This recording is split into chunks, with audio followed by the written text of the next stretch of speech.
Hello and welcome back to another episode of On the Beaten Track. I'm your host, Rihanna. Thank you so much for the warm response to last week's episode about those activists that I wanted to give their flowers. It really was fun seeing everybody exploring and finding some of these people out that they didn't even know about. I'll be looking at 7 very significant events between 1955 to the 1980s state of emergency.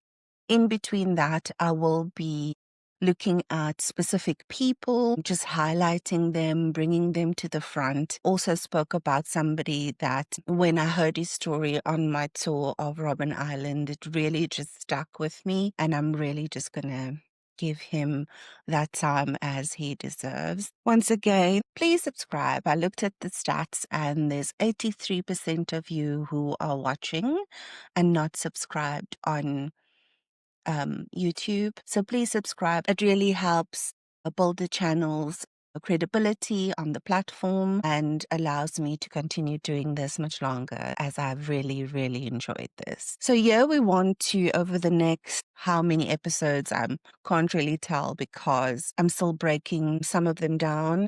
And some of them will be people specific and some of them will be those turning points. But we want to uncover them. A lot of these stories aren't hidden, but maybe not as fully unpacked in everybody's brain as they assume it is. And also those voices that shaped South Africa's fight for freedom. Today we're going to talk through one of the champions of 1952 Defiance campaign, Youssef Cachalia, the Congress of the People, the Freedom Charter, and the Treason Trial. So there's quite a lot to get through, but I really felt like these spoke to each other. Now, we have previously spoken about the Defiance campaign, which was the first mass movement of peaceful civil disobedience. If you remember, we had it on the Pass Law episode. This was that big resistance against the pass laws where thousands marched into white-only areas, tore up their passes, and sat in defiance on benches that they weren't allowed to use. When you say that back, benches they weren't allowed to use. Really sticks differently, doesn't it? We spoke about the 8,000 people being arrested and behind bars. That kind of movement was born and one that just grew stronger with every person that they arrested. The government responded with harsher punishments, but it really couldn't silence that fight that had begun. In the story of South Africa's liberation struggle, some names stand loudly in the public's imagination. You have Mandela, Luthuli, Sisulu, Mbeki, Governor Mbeki. And then there are names that are whispered with deep respect, but those who walked the long road together. Leaders whose courage shaped the movement, not through speeches alone, but through discipline, strategy, and sacrifice. Yusuf Cachalia, activist, organizer, thinker, and one of the architects of the most non-violent resistance in South Africa. Yusuf was born to a well-respected Indian Muslim merchant family, deeply tied to community, faith, and service. His father had worked closely with Mahatma Gandhi during the Gandhi years in South Africa. Resistance, negotiation, and the fight for equality was not abstract ideas in this house. They were topics of conversation. Growing up, Yusuf learned early that justice is not something bestowed. It is something demanded. By the time he reached adulthood, South Africa was a country divided by laws, and Yusuf chose to resist.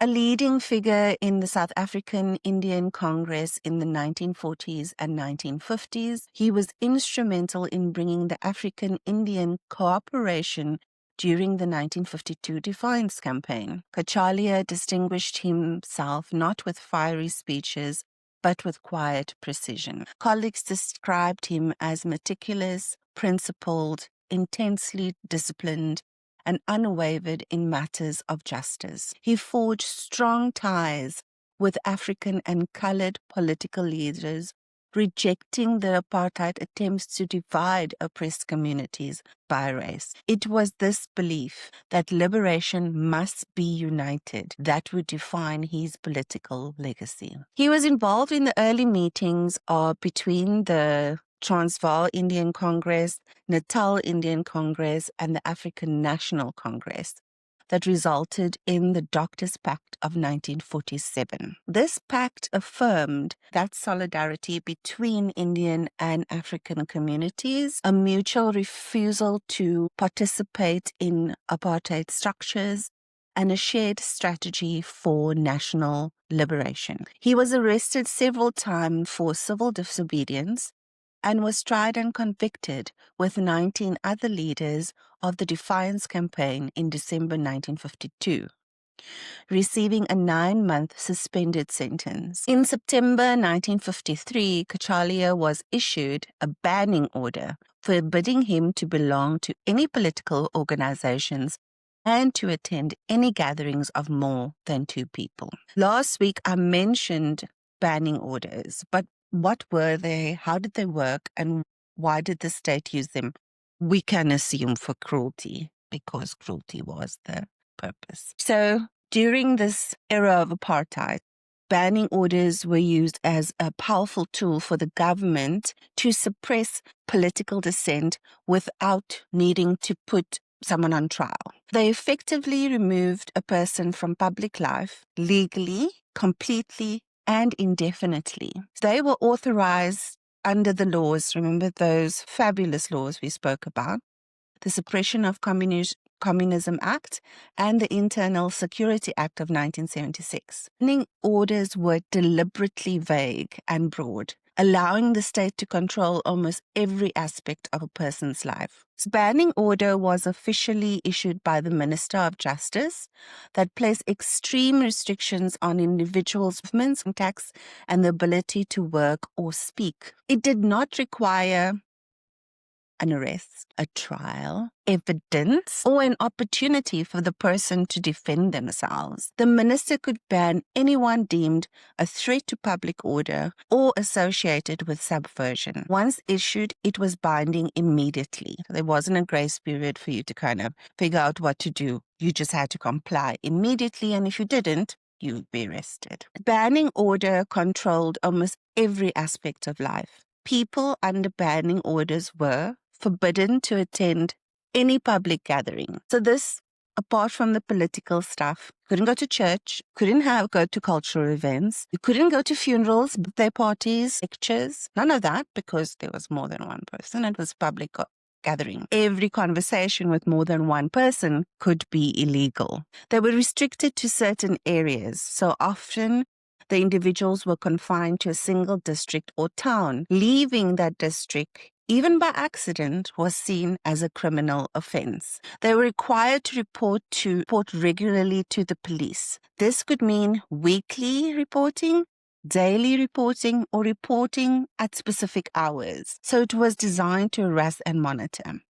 Do you know who they monitor like this? People coming out of prison. They were forbidden to be published or quoted. I mean, someone else quotes you. You in trouble? So their names could not appear in newspapers, pamphlets, speeches, or books. They were effectively erased from public debate and public consciousness. They were banned from working in certain professions, as you can think of journalism, teaching, trade union organizing, basically the areas where the state feared they could influence other people. They were placed under strict curfews, so they had to be home by dusk, and police could check in on them without warning. They were forbidden to communicate with other banned people. This prevented people like-minded from networking or organizing resistance. For many activists, banning orders was a form of civil death. When you look at it, the exit permit was the state's control over physical movement beyond South Africa's borders, and the banning order was the state controlling every aspect of your life inside of South Africa. That's the difference. You would think, if you really compare the two, the guys that had exit permits and left South Africa could still speak, they could still congregate with people, they could form the resistance outside the boundaries of South Africa. But with a banning order, the guys that lived here were kind of suffocated because their daily lives were controlled, not just their travel. Really, it was really used to cut off our leaders from us, isolating people like Albert Lutuli, Robert Sobukwe, Winnie Mandela, Reyes Nudia, Makatrada, Doslovo, and Ruth First. The state hoped to cripple these resistance movements. The state also wanted to avoid giving these activists platforms, so trials would often backfire because people were in the courtroom and they were able to challenge apartheid and use their voice, and people would be able to listen to that, or it would be reported on. Whereas with banning orders, speeches, rallies, and public appearances were forbidden. Then there was the terrorizing communities, because these banning orders, like I said, would come overnight and you wouldn't even know about it. And then you'd learn that you were banned. And then all of a sudden you were just restricted from doing all of these things.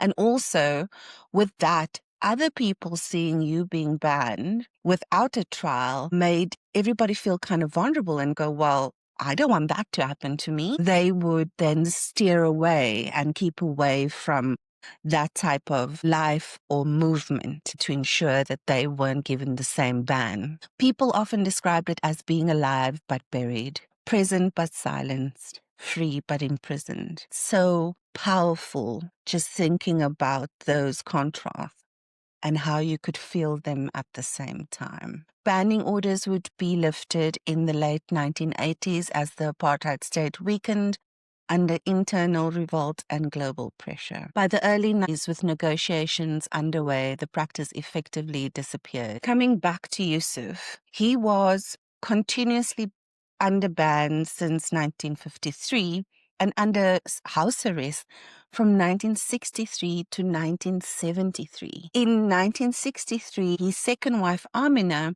was also issued with a banning order. Remember what that means? If you're under a banning order, you can't speak to somebody else on a banning order. So she couldn't speak to her husband. They couldn't speak to each other. And they had to ask the government permission to speak to each other, husband and wife. My word.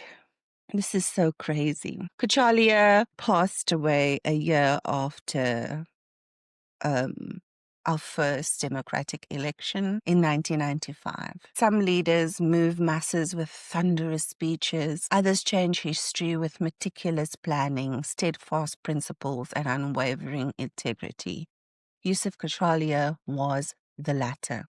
He helped build the ANC Indian Alliance, the Defiance campaign, the Freedom Charter movement, and South Africa's culture of non-racial resistance. He stood shoulder to shoulder with the giants of the liberation movement, calm, steady, reliable, a quiet architect of a louder freedom. Now let's move on to the 1955 Congress of the People, the creation of the Freedom Charter, and the dramatic aftermath, which was the 1956 treason trials. Let's begin. We're now in the 1950s, and apartheid is no longer just an idea. It's now a fully engineered system of oppression. The National Party in government has passed law after law, oppression after oppression, and communities were exhausted and angry. The African National Congress joined the South African Indian Congress, the Colored People's Congress, the South African Congress of Democrats, and the South African Congress of Trade Unions,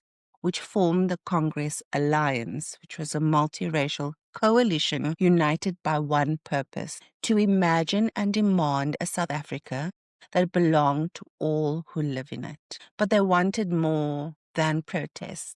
They wanted a vision.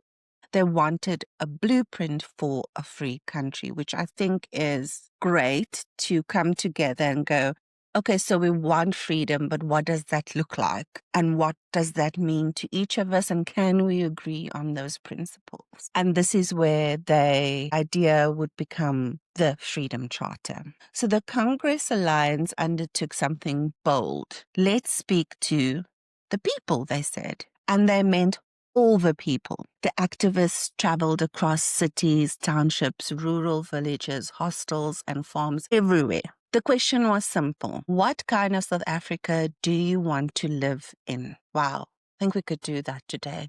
People gave their answers in meetings, handwritten notes on scraps of paper passed through hands. Some responses were humble: better wages, decent houses, education for our children. I believe that is still the want for a lot of South Africans. Others were revolutionary. The land must be shared. We want equal rights with whites, and South Africa belongs to all. It is one of the first bottom-up drafting processes in the country's political history, a national conversation carried out under police surveillance, harassment, and threats, yet unstoppable.